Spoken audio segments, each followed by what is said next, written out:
आ गई कोरोना से भी खतरनाक बीमारी, न दवा असर करती है न वैक्सीन। अमेरिकी राष्ट्रपति भी घबराए। नॉर्मल सर्दी बुखार में लेते हैं एंटीबायोटिक तो हो जाए सावधान, आपके शरीर में ही बन रहा है सुपर बग।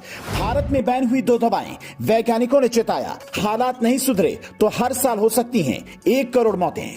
कोरोना से भी खतरनाक बीमारी ने अमेरिका में दस्तक दे दी है। वैसे तो इसका प्रकोप कई सालों से चल रहा है, लेकिन धीरे धीरे यह भयावह रूप लेने लगा है। अगर आप भी थोड़ी बहुत तबीयत खराब होने पर दवाई की तरफ भागते हैं, बिना सोचे समझे मेडिकल से एंटीबायोटिक खरीद लाते हैं, तो सावधान हो जाइए। ये रिपोर्ट आपकी जान से जुड़ी है, इसीलिए जितना हो सके ज्यादा से ज्यादा लोगों तक पहुंचाइए और उन्हें बताइए कि क्या सावधानी बरत सकते हैं। लेकिन उससे पहले जानिए कि वैज्ञानिक इसे लेकर क्या कह रहे हैं और सुपर बग आखिर क्या बला है। उसके बाद बताते हैं कि अमेरिकी स्वास्थ्य agency centre for disease control and prevention की रिसर्च में क्या हैरान करने वाले दावे सामने आए हैं।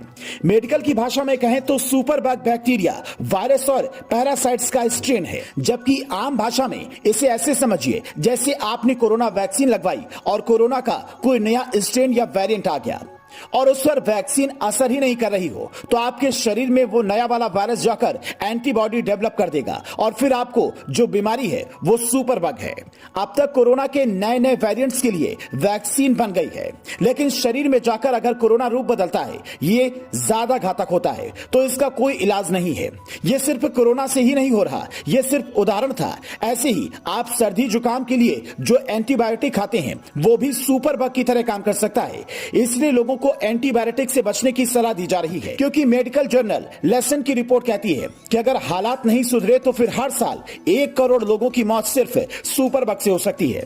अमेरिकी राष्ट्रपति जो बाइडेन ने बीते साल कहा था कि सुपर बग से हालात बिगड़ सकते हैं। इसकी दवा बनाने के लिए मेडिकल कंपनियों को अलग से फंड दिए जाएंगे। हर साल अमेरिका को इसकी वजह से $5 अरब का नुकसान हो रहा है।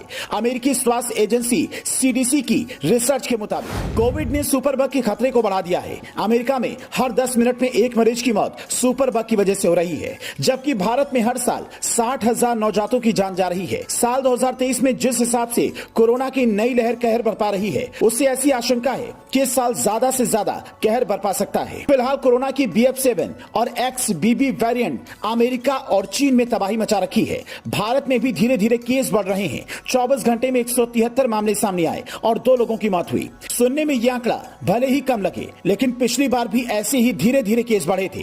इसीलिए चीन, जापान, दक्षिण कोरिया, हांगकांग, थाईलैंड और सिंगापुर से आने वाले लोगों के लिए भारत सरकार ने अब RT-PCR टेस्ट रिपोर्ट जरूरी कर दी है।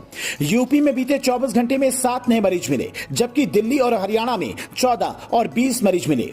केरल और कर्नाटक में इस बार भी तेजी से केस बढ़ रहे हैं, जिसका सीधा इशारा यह है कि आपको सावधान होने की जरूरत है। कोरोना हो या फिर सुपर बग, दोनों से बचने के लिए आपको मास्क, सैनिटाइजर का इस्तेमाल करना होगा। डॉक्टर की सलाह के बगैर एक भी एंटीबायोटिक दवा न खाएं, वरना आपकी परेशानी बढ़ सकती है। Indian council of medical research ने निमोनिया और सेप्टिसीमिया में इस्तेमाल होने वाली कॉर्बेप मेडिसिन इसी वजह से बैन कर दी, क्योंकि वो अब बैक्टीरिया पर बेअसर हो रही है। इसलिए आपको भी बिना जाने बूझे दवा खाने की जरूरत नहीं है। Bureau report, news flash.